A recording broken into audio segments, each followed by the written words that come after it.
So I know Film Spotting did like a top 5 current actors, you know, and I'm kind of going for modern ones, but of the century, of the 2000th century. Of course, Philip Seymour Hoffman is on the top of the list. I think I've said that already. And Joaquin Phoenix, which I think he might be up for another Oscar. He may get a second one out of Eddington, maybe. I don't want to curse it, but I've only seen clips of it. What I've seen, I've liked. But his Joker deserved it, and all his other performances, like Gladiator, and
even Her, which is an incredible performance by Joaquin.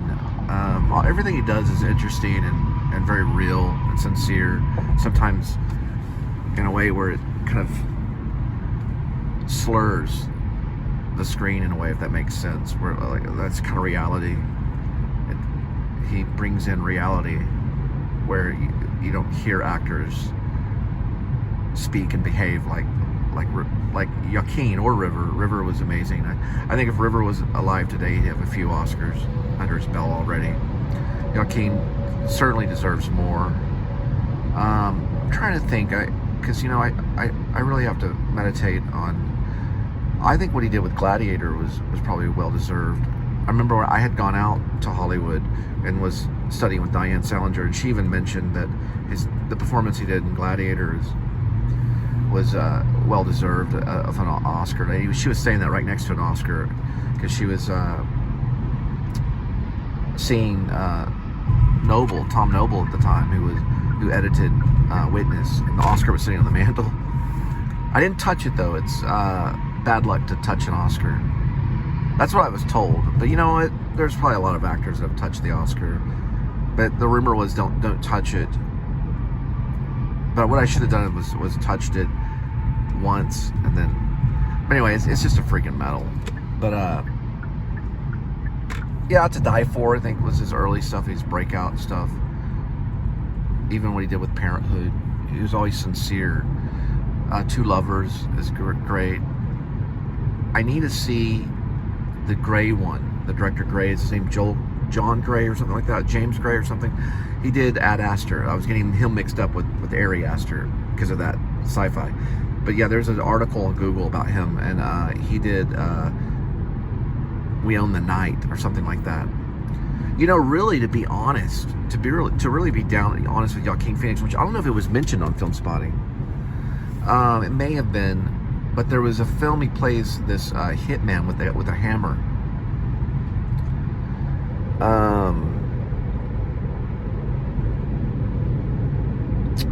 Man, if I think I will get a lot of scenery if I think about what it's called. It's got a lot of his movies have crazy names. I'm Not There or something like that. There was another one he did, of course, with Casey Affleck. Was that what that was? I'm Not There. I'm Still Here, I think is that one. But I'm Not There, I think, was the one where he plays the crazy hitman with the hammer. I'll look it up. I know sometimes a lot of times I'm wrong.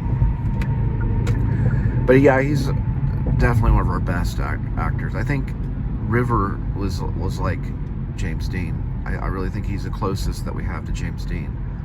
He was a symbol. He still is kind of a symbol today.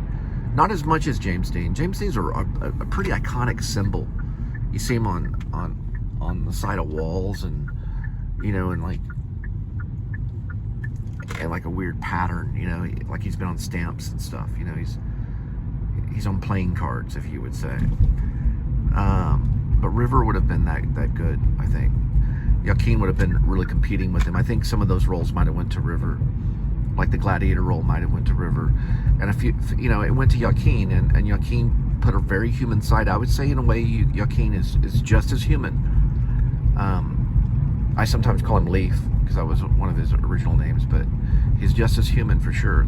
That's where the Phoenix is. Their specialty is humanity. It's in the human, or as Scorsese calls human. The humanity that they bring to the role is their skill. It's not all embedded in skill. Same thing that Doucet brought to the theater. She brought humanity to the theater and changed the way acting is. They really have, just like Dean did, and Brando. I think there was a lot of skill to Brando, though, that people couldn't see until later on when they studied film acting. There was a lot of things he did with his eyes and stuff that I don't think is always aware with the Phoenixes. All of them are brilliant. Summer Phoenix is a brilliant actress. She should be up for an Oscar for what she did in a few roles. But Philip Seymour Hoffman, Joaquin.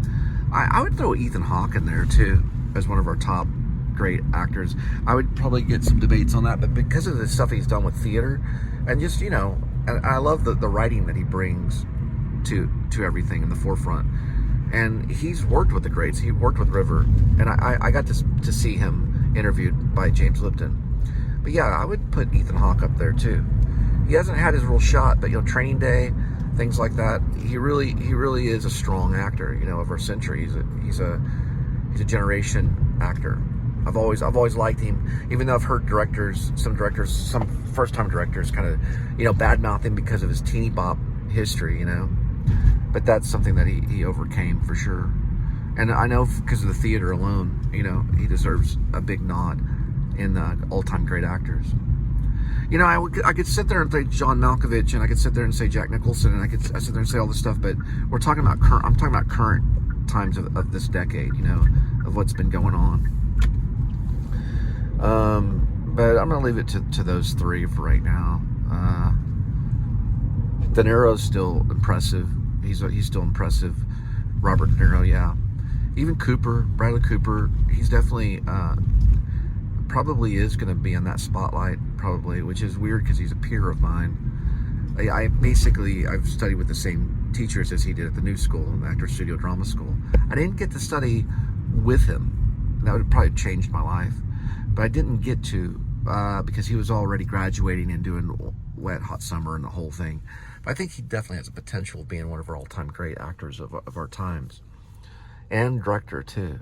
The thing about Philip Seymour Hoffman, he was a dangerously good theater director. I saw Glory of Living when he was working with Anna Paquin and Jeffrey Donovan before anyone knew who he was, before Burn Notice and everything. Jeffrey is also a great actor that deserves more attention. There's just so many good ones. We have so many great actors. I'm trying to think of some. I like Jeremy Davies. You don't see a lot of him anymore. And then, of course, I think also a well-mentioned nod for one of our great time actors of today is, I'm going to say, Eisenberg. Jesse Eisenberg would be on my list. What he's done with Social Network and handling Aaron Sorkin's, crazy dialogue, musical dialogue, and making it very, very real. And also, everything he does is real. I almost would throw my hat off and say he's like our modern day skinny version of Marlon Brando.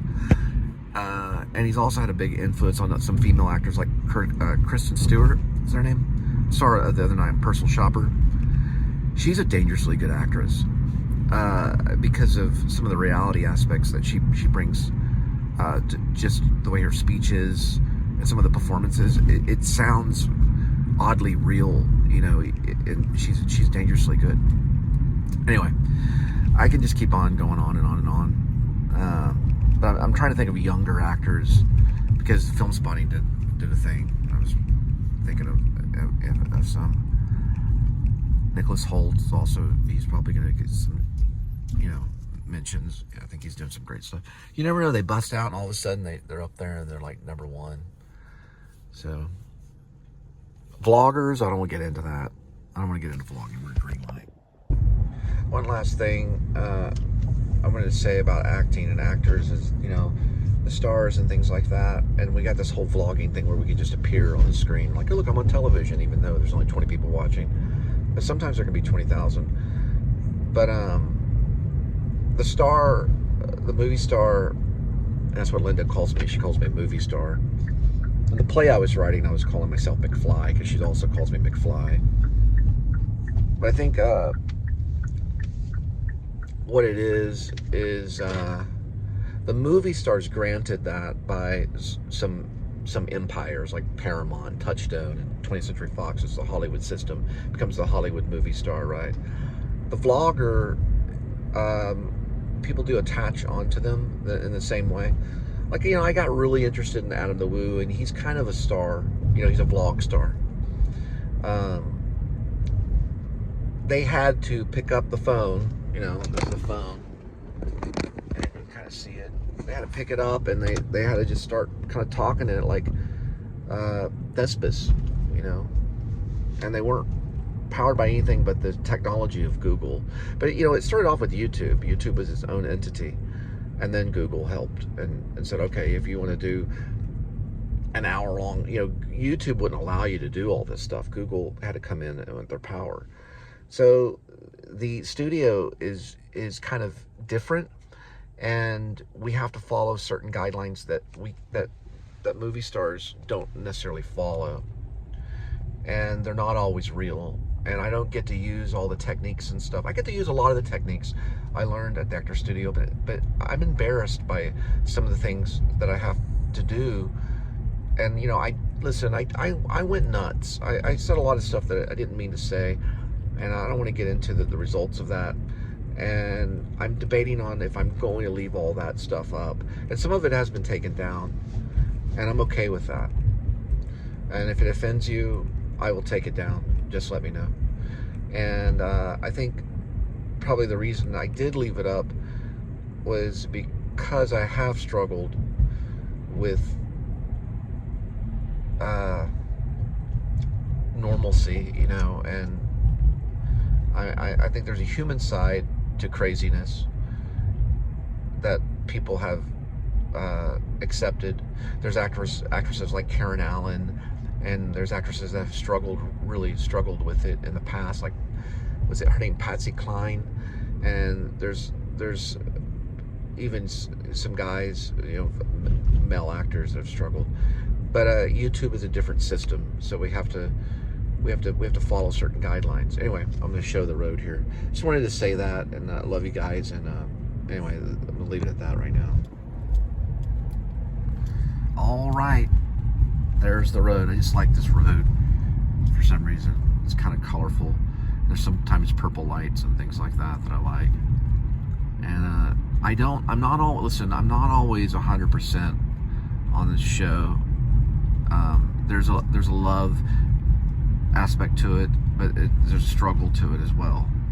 So I try to make it daily. I know this is going another day late, but I try to make it daily, just because I guess that's just the way it's going right now,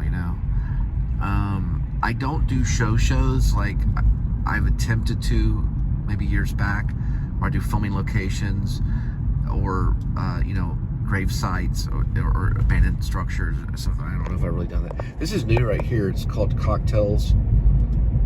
It's Stewart. It kind of reminds me of like the 1930s. It's kind of cool. It used to be a Mediterranean restaurant by the River District. But goodness gracious. But I just this is just me, like, it's like a diary. So it comes off as a little like I'm just kind of like notes from the underground. Dostoevsky vlogger, And then I talk about film stuff and Criterion Channel and Scorsese or David Lynch, who I miss dearly. That's the saddest thing. Lynch, because today's kitty is, I don't know if I'm going to do it tonight because I've done these monologues. I stay away from these monologues, but Today's Kitty is based on David Lynch's Today's Number Is, if you didn't know. I just involved my cat and got rid of some of the numbers. Although there are 9 lives with a cat, and each life does have a number in a certain way, even though a person's life is not about a number. But strangely enough, we do that to cats. You know, we say, this cat here has 9 lives. Anyway, you know what I mean. All right, over and out. You little baby kitty. There's Amy the witch. Meow. There's Kitty. Here we go with today's kitty. It's gonna be temptation, bites, and gravy.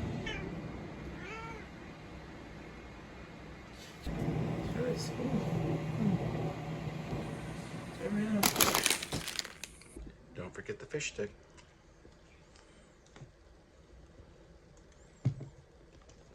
English tea.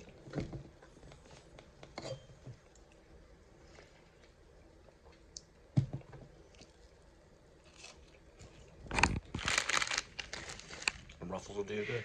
Good night, puppy.